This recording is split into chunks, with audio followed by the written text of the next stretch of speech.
For the sake of time, thank you all so much for calling in. We really appreciate it. My name is Caroline Nostro. I'm the Judicial Nominations Campaign Manager at NCJW, and we're thrilled you're joining us for today's extremely timely webinar. Today we're going to learn how very recent U.S. Supreme Court decisions will impact the 2020 elections, the redistricting process, and beyond. Please know that this webinar will be recorded, and to help eliminate background noise, all lines are muted at this time. Before we begin the Q&A, I will share instructions about how to unmute yourself so you can ask a question. And again, as I mentioned, we'll be using that chat box to submit your questions. Hannah, if you could please start the recording, and I will turn things over to Ina Davis to open the webinar and introduce our speakers. Thank you. Thank you, Caroline. Good afternoon, everybody, and welcome to our webinar, Why Courts Matter to the 2020 Election and Beyond.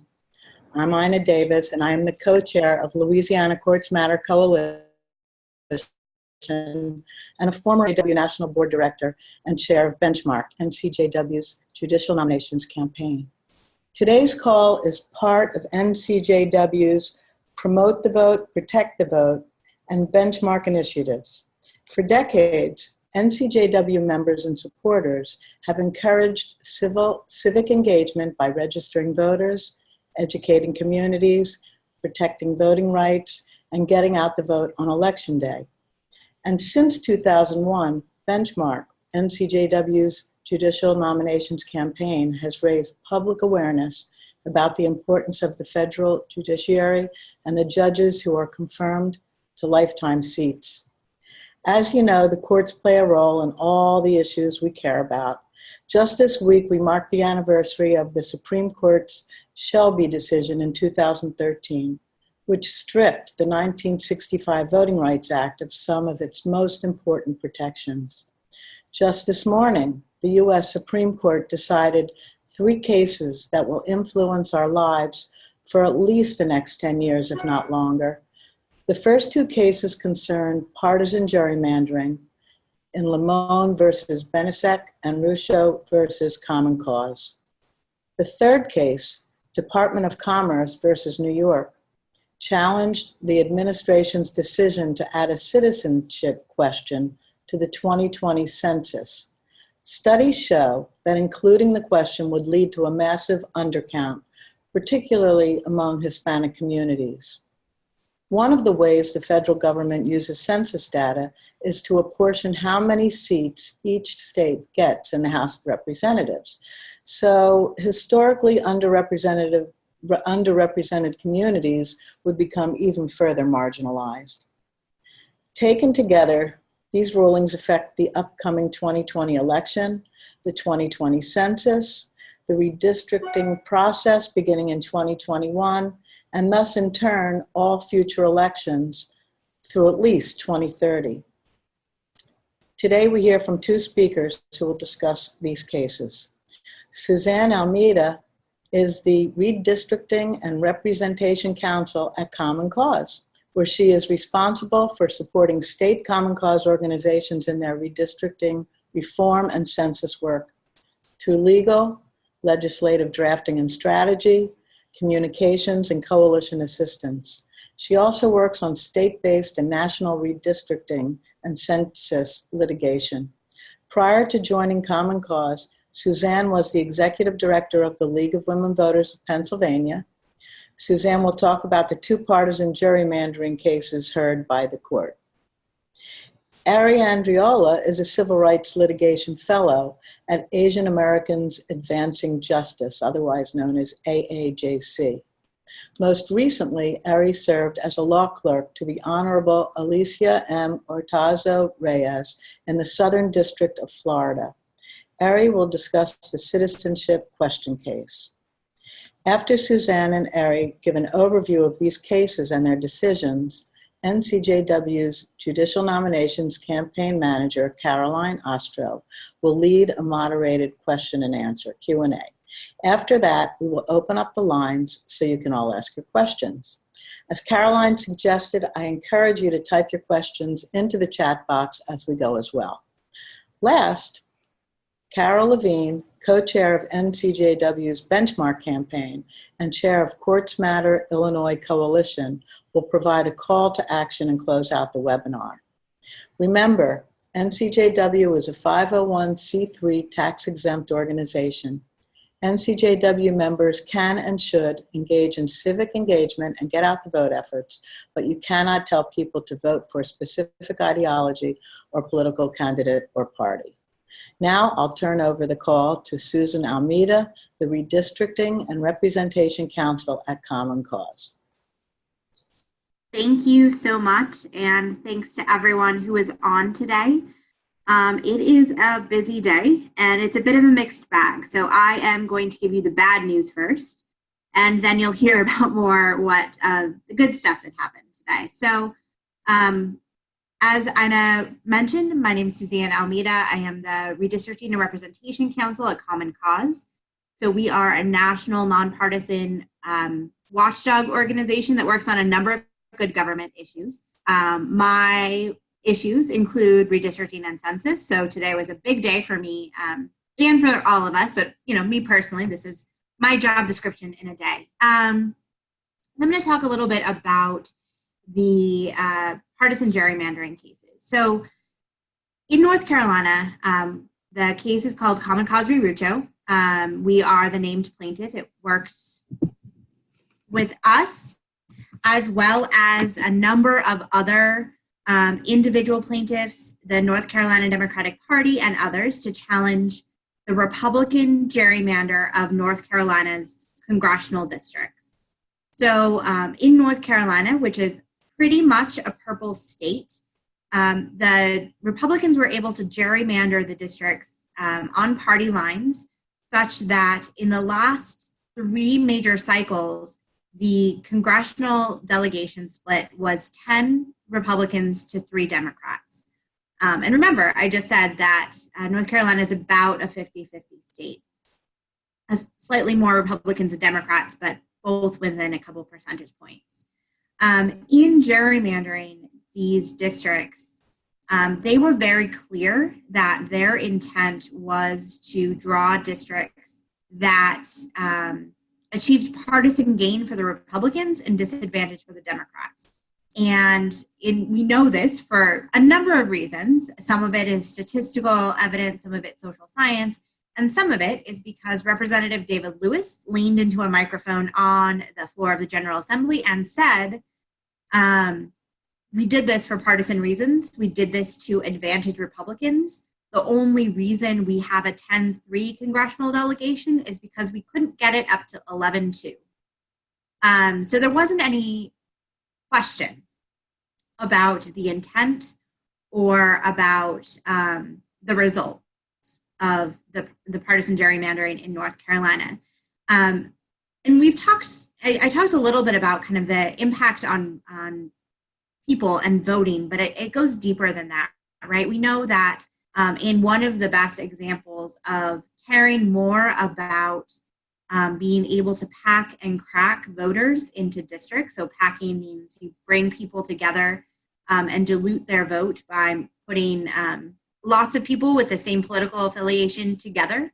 And crack means you split them up.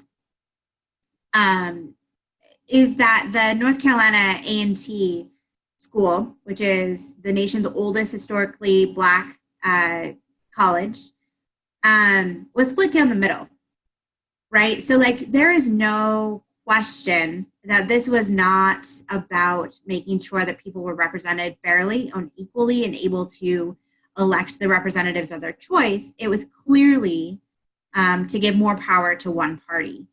Our attorney in this case was Emmett Bondurant, who is amazing, and he is a voting rights legend. And he characterized it this way. He said that this case presents the most extreme, overt, and brutal partisan gerrymander the court or any other court has ever seen. So North Carolina was a Republican gerrymander. We know it was for partisan purposes. We have all of the evidence. The lower court gave us a really great very long, very thorough opinion that walked through each district and found that there was an unconstitutional partisan gerrymander in North Carolina.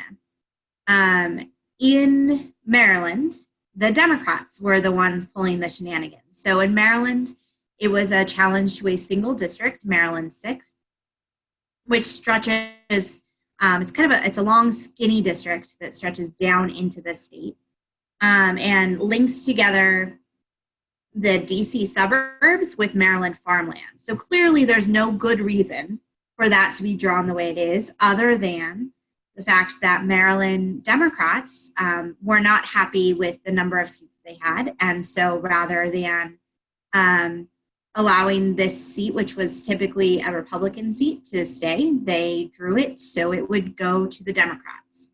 And we know this because we have deposition testimony that told us this. And we also know this because of the social science that really laid out how this could not have happened as an accident.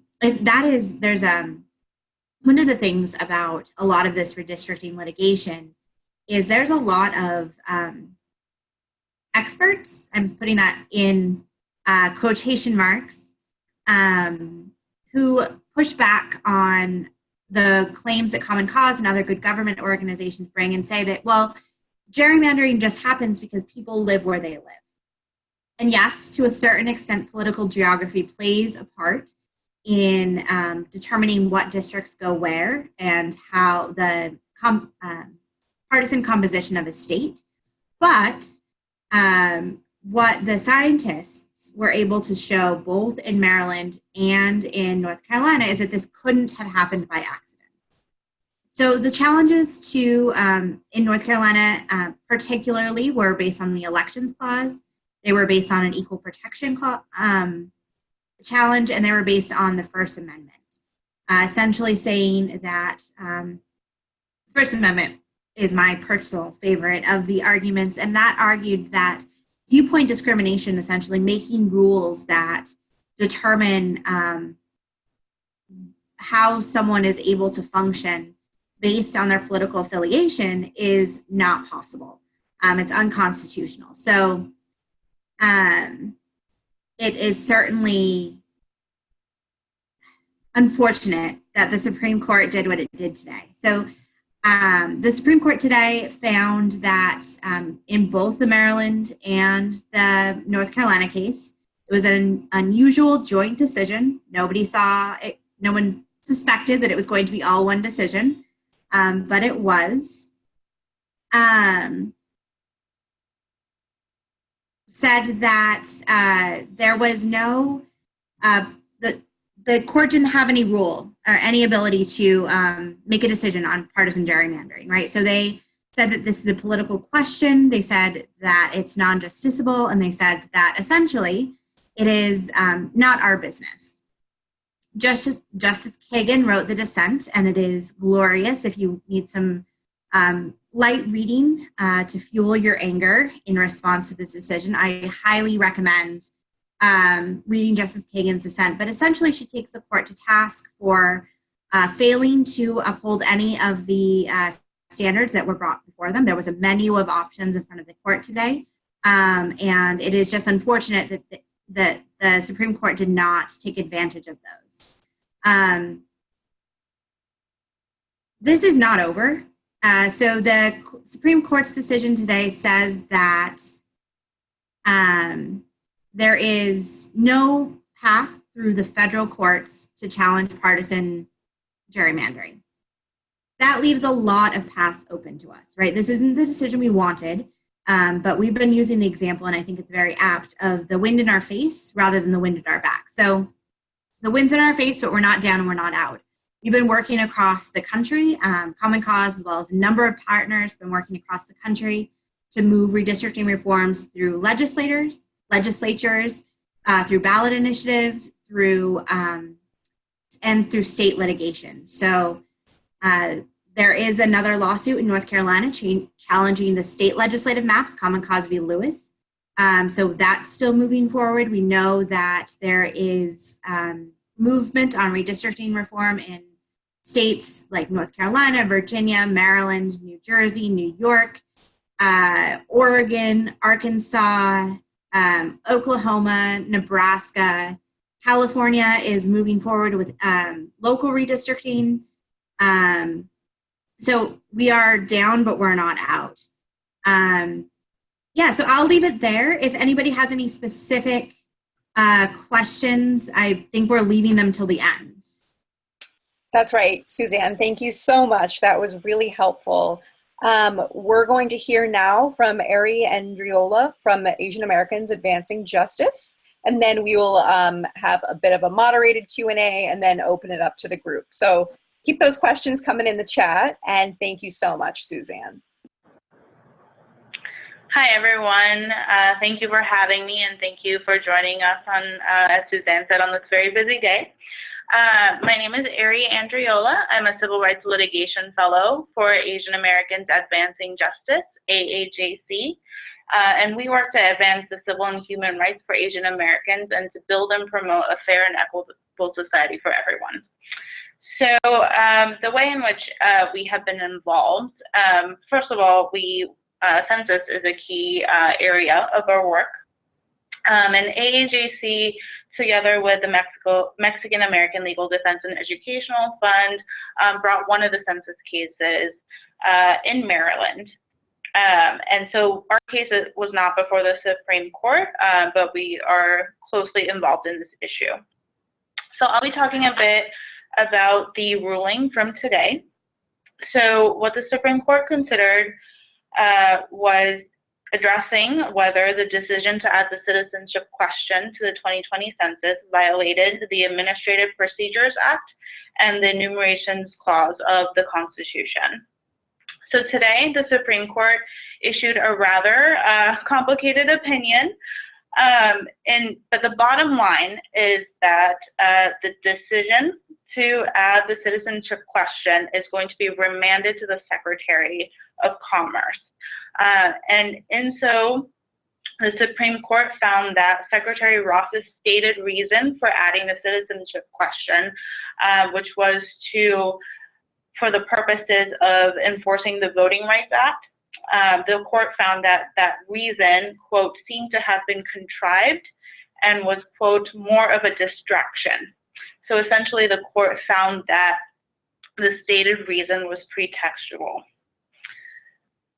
To read a little bit from the decision, the court found, we are presented, in other words, with an explanation of agency action that is incongruent with what the record reveals about the agency's priorities and decision-making process. So based on these findings, the court held that the New York court was correct in finding that this decision should be remanded and to be reconsidered by the Secretary. So that is the favorable part of the decision. Now, there are several other less favorable components to this ruling. So first of all, the court found that there was no violation of the Enumerations Clause of the Constitution. So that clause, says to conduct the census and to count everybody. And the court found that here the Secretary and Congress has broad authority to conduct the census so that they have the authority to ask about citizenship. Another less favorable ruling from today was that the Secretary's decision to add the citizenship question was not contrary to the evidence before the Secretary. So basically they found that what he did was reasonable in light of the evidence presented before him, and that his reasoning that citizenship data that is available from administrative records was not enough, and so therefore he needed to ask the citizenship question. They found that that process and that reasoning was okay. And basically here they said they give deference to the agency to make that policy determination. So again, that's not a favorable ruling. However, this is where I think it's important to consider our case, the Maryland case before currently that's pending before the Fourth Circuit and also the district court, because we have brought equal protection claim, and that claim has a different analysis than the Administrative Procedures Act claim.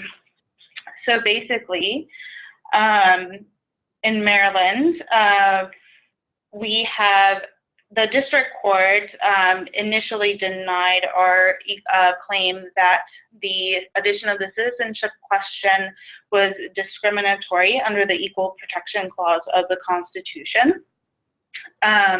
We appealed that decision to the Fourth Circuit, and that case is still currently pending before the Fourth Circuit.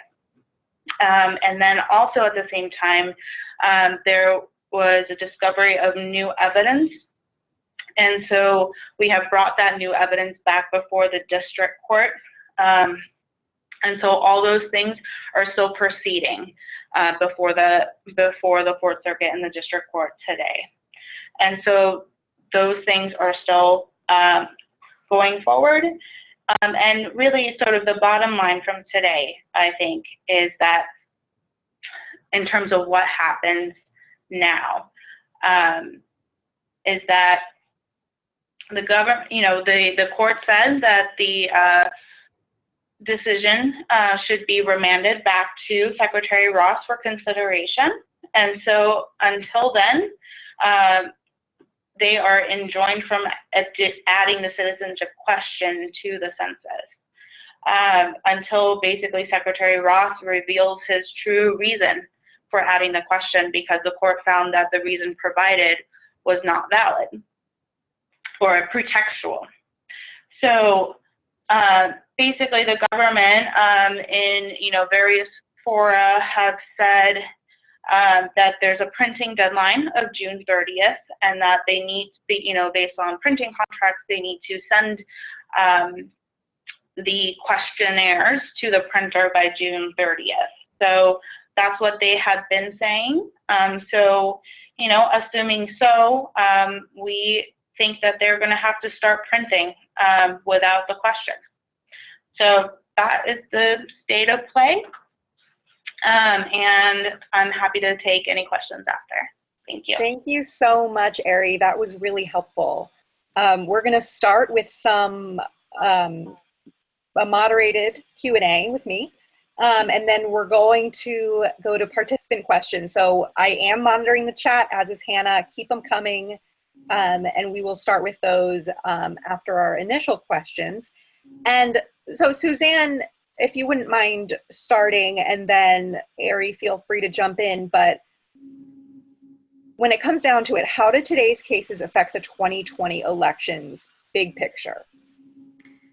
So I think in two ways, right? So one is, there is no doubt in my mind that between the citizenship question case and the fact that the Supreme Court essentially green-lighted some forms of partisan gerrymandering, there's going to be a lot of people who are angry, right? So they're going to want to turn out. This is going to be an election issue. We know we're already talking about the courts more than we have in years past, which is a good thing because the courts matter. And I think it's going to become even more of an issue moving forward. So that's number one.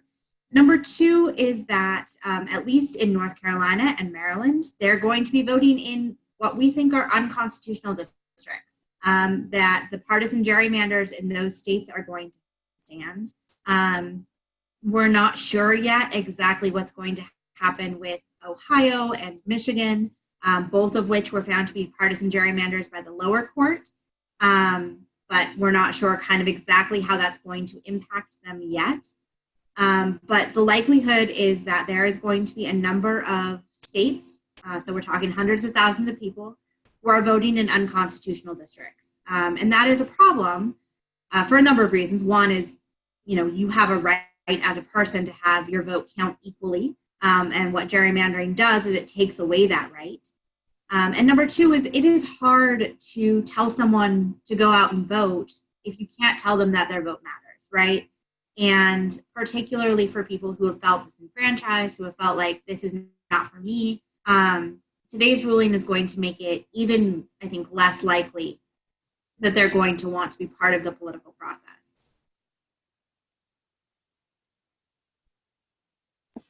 Thank you. Ari, do you have anything you want to add on to that? No, I think the effect of the citizenship question on the census is a little different because of timing. And, you know, regardless of the question or not, it takes time for the census to be conducted and counted. So I don't think there are any direct impacts on the 2020 election at that point.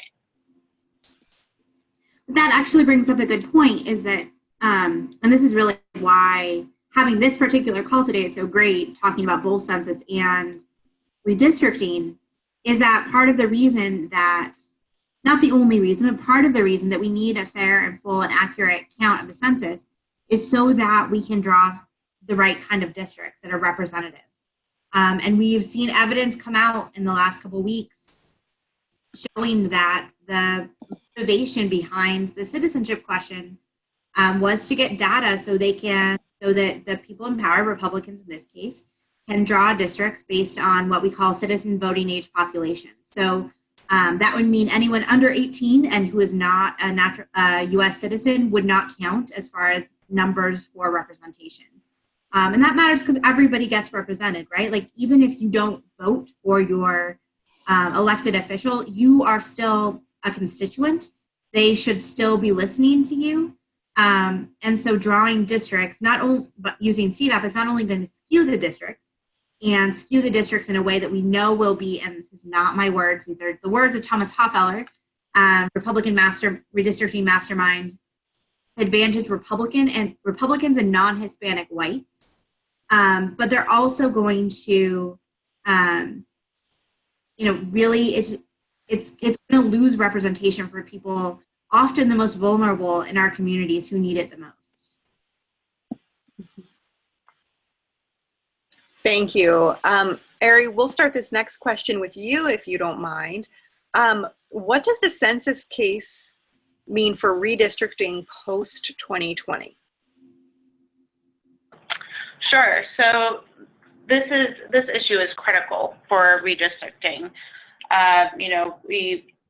Part of the main arguments in this case, and the Supreme Court did find, in terms of injury, is that this can affect reapportionment. So with the citizenship question, it can decrease response rates from Latinos and non-citizens, and it can, and those decrease in response rates can mess up the numbers.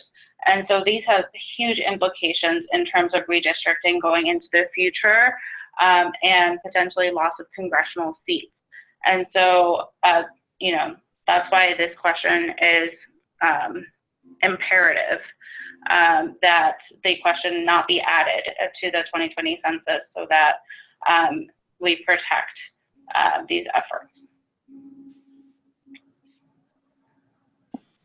Thank you, Ari. Suzanne, anything to add to that about how these cases are going to affect redistricting post-2020? I know you've already addressed it, but anything you want to add? No, I think that's it. I think that anything has become really clear in the last probably month. It's that census and redistricting are intimately linked. And talking about one without the other really does a disservice to them both. And so that's part of the reason I'm so encouraged by this call, right, is that we're talking about it as the issues of representation and the issues of making sure every voice is heard and every vote counts. And it's really all one thing. Thank you. And this is a question for both of you. How did the addition of, I think we all know this, but I'd love to hear your thoughts on how the addition of Trump's nominees, Justices Gorsuch and Kavanaugh, affect these cases and change the outcome, potentially? I don't know. Right, so we know that the redistricting decisions were split on a 5-4 with the conservative justices voting to find it's a political question and the liberal justices voting to find that there are in fact standards. The impact of Justice Gorsuch and Kavanaugh in particular, I'm not sure. tell you that at oral arguments, Justice Kavanaugh was asking interesting questions of proportional representation and what we can do, what does fair mean, I think. But I also think that, it's certainly hard to limit to one justice or two justices what the impact is. That's very diplomatic of you. Ari, is there anything you want to add to that? Not really. For the citizenship question, the remand decision was a 5-4 split, and overall, I think the two new justices voted in a reliably conservative way. But other than that, I think Suzanne's right. Okay, great. Thank you both so much. So I'm going to skip to some of the questions that were submitted in advance, and then I will head over to the chat. Suzanne, this question is for you. How do these redistricting cases affect those moving through the lower court, other cases that might be moving through lower courts right now? So there's a number of different places, right, that cases are moving. So for the places where there are racial gerrymandering cases, we are taking Justice Roberts and his majority opinion at his word that these are still valid claims, that we should still bring them, that it's still important, the one person, one vote framework is still important for racial gerrymandering claims. So we don't think it's going to affect those.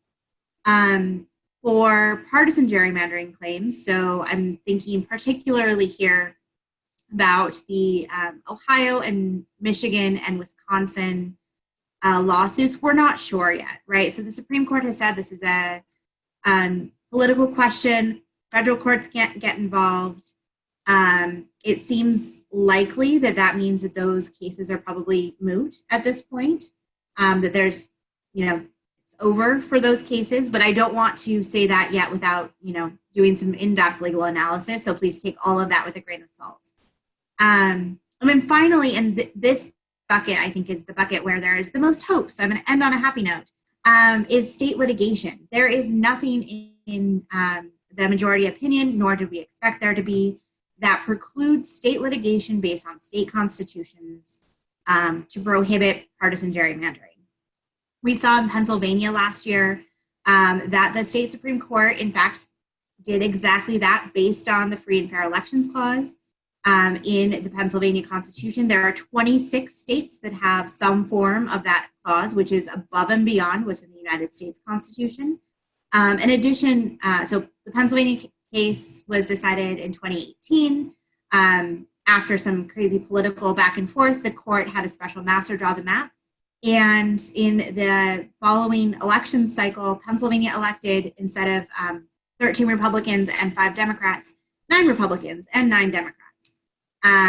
So there's certainly hope there. And there is still state litigation pending, particularly in North Carolina, Common Cause v. Lewis, where we are challenging the state legislative maps under the state constitution. So, it depends on what litigation is to decide what the answer is. Ari, is there anything you want to add about how lower courts might be affected by today, the cases moving their way through lower courts might be affected by today's ruling? Sure. So as I mentioned, our Maryland case. So basically, today's decision should not affect the equal protection challenge that's currently before the Fourth Circuit. As I mentioned, we are appealing that claim before the Fourth Circuit, which case is still pending. And in light of new evidence, we have also asked the district court to consider that evidence and consider the ruling. So those cases are still proceeding, and that's where we are. Okay, great. Thank you so much. Let's see, and as a friendly reminder, please submit your questions. I know many of you have already, and I'm going through those, but please submit your questions for Ari and Suzanne in the chat box. This next question is from Lynn Jacobs, our state policy advocate for Pennsylvania and an NCJW board member. Lynn says, I read that Robert suggested independent redistricting commissions could take up this issue, but he also said that these are unconstitutional several years ago. Suzanne, are you able to address what role those commissions might have in here? Yeah, so I can talk broadly, and Lynn, feel free to connect with me offline if you want to get into more of the nuance. So generally, I think Lynn is talking about the Arizona case that was decided several years ago, where Chief Justice Roberts dissented from the majority, saying that independent redistricting commissions are not valid. The difference is it's the method by which the independent redistricting commission comes into existence. Right, in that case in Arizona, it was a ballot measure. So the underlying question was whether people could take away the power of the legislature, essentially. That's very simplified. But so that holding doesn't conflict. And Chief Justice Roberts' opposition to allowing ballot measures to change the way that redistricting is done doesn't conflict with what he said today. All of that being said, I think, from Common Cause's standpoint, independent citizens redistricting commissions are really the gold standard, right? We want people, not politicians, drawing our lines. We want transparency. We want criteria that make sense and prioritizes things like communities of interest over political affiliation. We want reforms that include clear ethics. And that's happening across the country. And I think, if anything, today's decision will jumpstart that even more. We saw 5 states last year move redistricting reform of some measure. We know more is coming this year. So it's just a matter of sticking to it. And Lynn, as someone who still lives in Pennsylvania, I'm in DC for the week, but I live in Pennsylvania. I think Pennsylvania particularly has lots of reasons to be hopeful for redistricting reform. Thank you, Suzanne. This next question is for Ari from Elise Rosenberg, our co-SPA from Texas. Hi, Elise.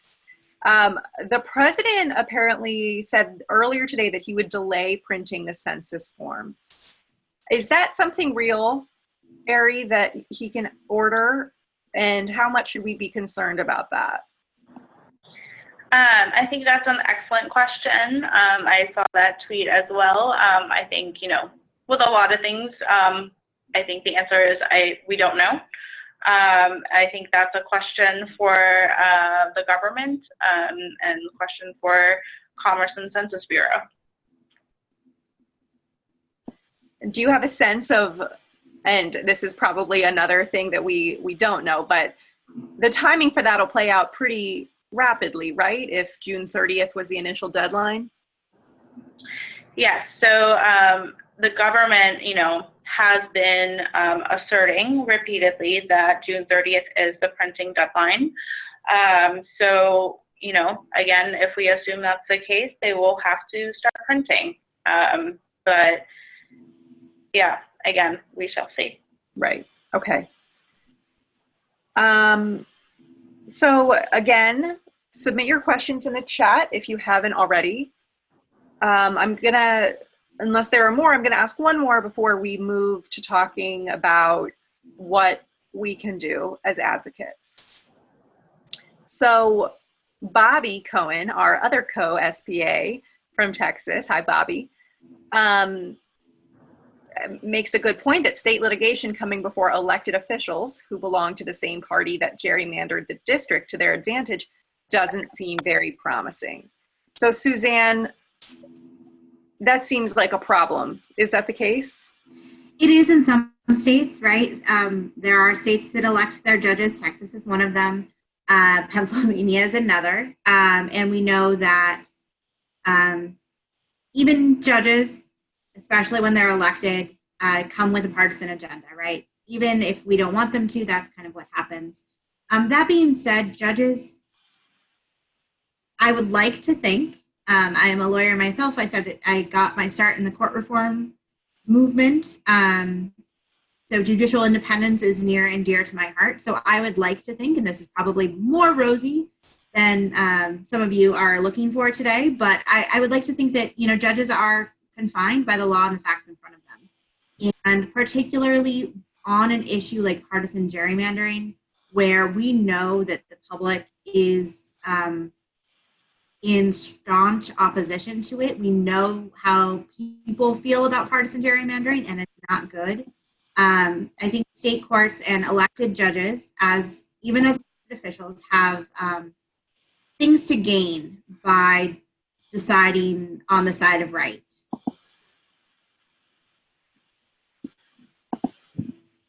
Thank you, Suzanne. And actually, one more question for Ari. We've talked about this a little, but is it fair to say that the court's decision in the census case today emphasizes just how important lower courts are? And can you say a little bit about that, please? Sure, yes, I think that's true.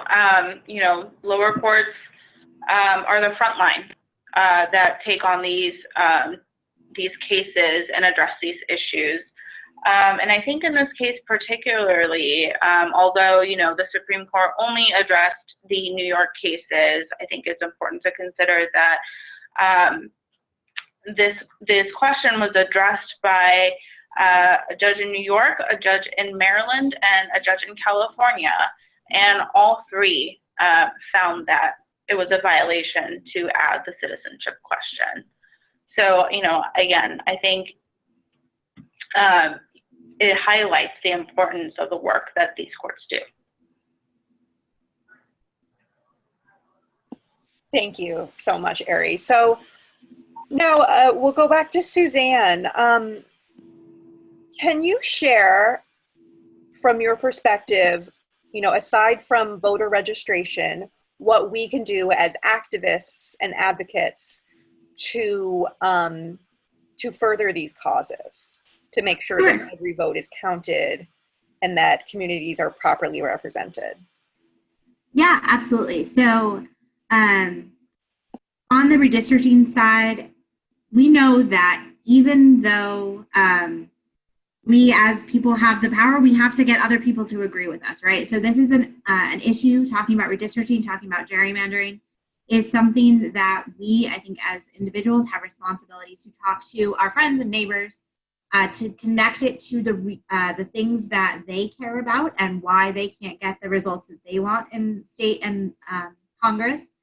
And then to really make sure that we're talking to our elected officials, right? Like we know that elected officials don't always listen to us, but we also know that if enough of us talk to them at the same time about the same issue, it makes it very hard to ignore. And I'm also going to put in a plug to the End Gerrymandering Pledge. So if you Google End Gerrymandering Pledge or go to endgerrymanderingpledge.com, it will send you to our website. And we have launched a nationwide pledge. It is the two people on the top of the page are Eric Holder, who is a Democrat, and Arnold Schwarzenegger, who is a Republican. So this is a bipartisan pledge. If you sign the pledge, it will also allow you to be pushed into kind of our funnel so we can send you state and local actions that are targeted to where you are. We know that in places like Pennsylvania, legislation is moving. In places like Oregon, ballot measures are moving, as well as in Nebraska, ballot measures are moving.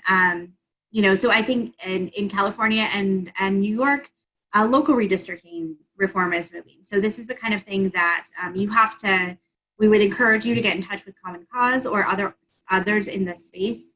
We need all of the people power that we can get in order to make this happen and make this change. Thanks, Suzanne. And we'll include a link to that End Gerrymandering Pledge in the follow-up email that we send after this webinar. Ari, from your perspective, same question. What can we do as advocates and activists to make sure that the census really reflects our communities? Absolutely, yeah. So I think it's, it really emphasizes the point that everyone needs to be counted, and to get out the word that everyone should be counted, and to encourage people to participate in the census. And so my plug would be AAJC, Advancing Justice AAJC, has a lot of resources on how people can be involved and get out the word. We have a website, countusin2020.org, that has a lot of resources and tools on advocacy and the Get Out the Count efforts. So I'd be happy to connect folks with our resources. Thanks, Ari, and we'll include a link to that in our follow-up email as well. That's awesome. So unless there are any further questions, I'm going to give it 30 seconds if anyone has a question to put it in the chat real quick. But it was such a pleasure, and don't hop off just yet because we're going to hear from Carol Levine. Oh, Jody. Jody has a question. Hi, Jody. This is Jody Rabhan. Oh, hi. Do you want to just ask your question? I could. I put it in the chat. I just have to make sure I'm on the right screen. Okay, hi everybody. And thank you so much. This has been so fascinating and so great, I have to say, to be able to gather and be together on a day that was not a day that perhaps we would have wanted, not the kinds of decisions that we were hoping for. But just a question around what we can expect to see in the States. Like, in the wake of Shelby, for example, we saw a lot of mischief on behalf of the states. Do you expect that we're going to see sort of the same thing now? Do you think the gloves are going to come off? And if so, what states should we be looking at and paying particular attention to? Yeah, so I expect more shenanigans, right? We know that this is the Supreme Court saying, hey, it's not our problem. So, and we know that partisan politicians want to push their advantage, regardless of party, as far as possible, right? Part of their job is to be partisan. And that means that they sometimes do that at the expense of everyday voters. So yes, I absolutely expect shenanigans. So I think a couple things, right? So we can talk a little bit about states. I would expect it in the states that we're all going to expect it in, right? So like the swing states are obviously a problem. South Carolina, North Carolina, Georgia, Texas for sure, Pennsylvania probably. It's a long list, right? So anywhere that there is significant partisan advantage to be gained, I think we would look for shenanigans. I also think that it's important, and this is another thing that we can do, right? So one of the changes this cycle, as opposed to last cycle, is now we know, right? People's eyes are on this process. People understand what the word gerrymandering means, which you couldn't use in this kind of conversation 10 years ago. People know what redistricting means, which you also couldn't use in this kind of conversation. And I said 10 years ago, but it's even 5 years ago, right?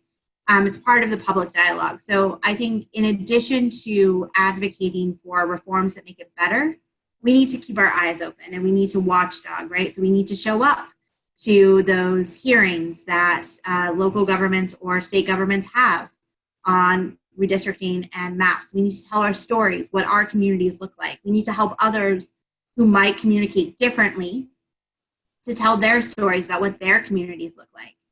We need to lean into public mapping competitions and to figuring out what it looks like, what a good map means. So, we expect shenanigans, but we also know that the public level of awareness is so much greater now. There are so many more eyes on the process that I think that working together, we might be able to at least shine a light on the shenanigans, even if we can't stop them.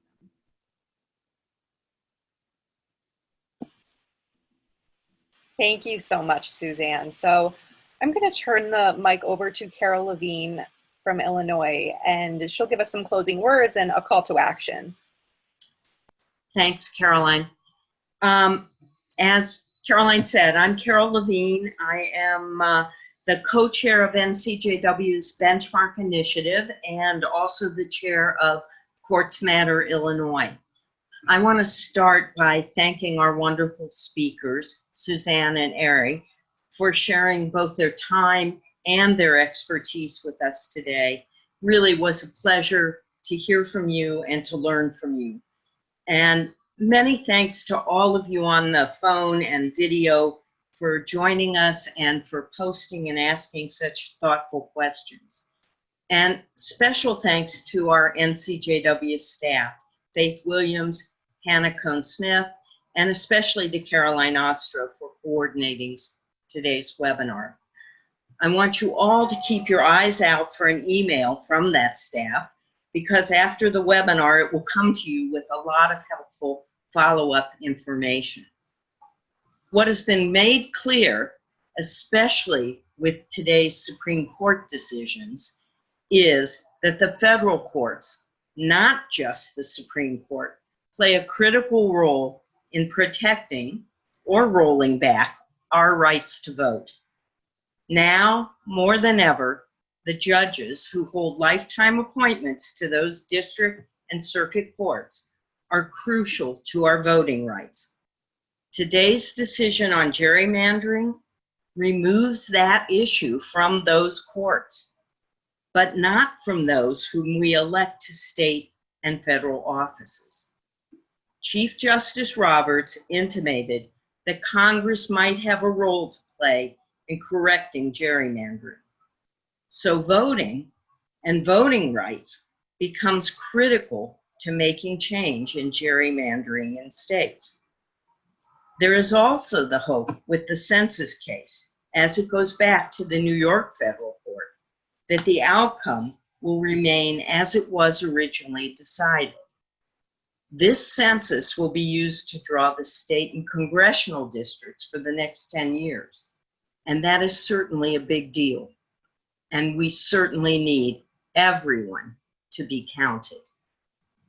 Unfortunately, many of the over 100 individuals nominated by President Trump for lifetime seats on the federal bench have demonstrated hostility towards voting rights, not to mention scores of other deeply important constitutional rights. If you haven't already, be sure to sign up for NCJW action alerts to stay up to date on dangerous nominees the Senate is considering. We'll give you the tools and the information you need to contact your senators and urge them to protect our courts. So in keeping with the theme of the courts and voting, this week happens to be the Shelby Week of Action. NCJW and many of its partner organizations are commemorating the 6th anniversary of the Supreme Court decision in Shelby County versus Holder, which gutted the Voting Rights Act, subjecting millions of voters to discrimination and disenfranchisement. We are pushing Congress to restore the Voting Rights Act, to end discrimination in voting nationwide, and ensure that every vote counts. Be sure to check the follow-up email to this call for sample social media and information about events happening around the country this week and this weekend. There might just be one in your community. And be sure to save the date for another webinar on August 6th at 3 p.m. Eastern Time on National Voter Registration Day. We will have the pleasure of learning from Caitlin Donnelly, the Education Director at Nonprofit Vote. Following today's webinar, we will send you a recording and a short evaluation of the call. Your feedback informs our future calls, so please take a moment and fill it out. And lastly, if you want to connect with either of our speakers or have additional questions, please contact Hannah Cohn-Smith at hcohnsmith, and I'm going to spell that for you, HCOHENSMITH at ncjw.org. And again, thanks for joining us. Have a great day, and remember, courts matter. Thank you.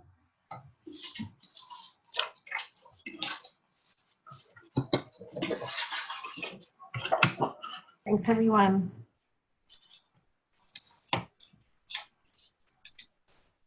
Thanks, everyone. Have a good day.